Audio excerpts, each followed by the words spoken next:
کیا کہ اگر کسی نے قربانی میں حصہ ڈالا ہو تو اس کے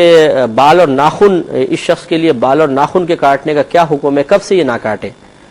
دیکھیے، قربانی کرنے والا ہو چاہے قربانی نہ کرنے والا ہو، ان کے لیے مستحب ہوتا ہے کہ پہلی ذوالحجہ سے لے کر 10 تک بال یا ناخن وغیرہ نہ کاٹیں۔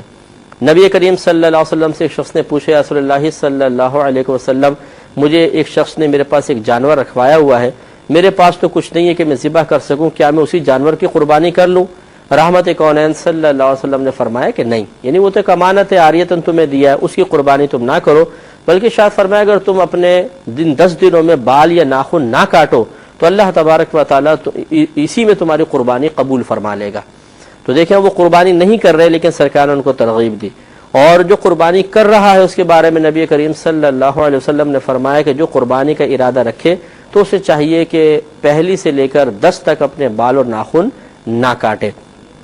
تو لہٰذا لیکن یہ بھی مستحب ہی ہے کہ نہ کاٹے، فرض یا واجب نہیں ہے، لہذا اگر کوئی درمیان میں کاٹ لیتا ہے تو گناہ گار نہیں ہوگا، لیکن افضل یہ ہے کہ ان 10 دنوں میں بال یا ناخن وغیرہ نہ کاٹے جائیں۔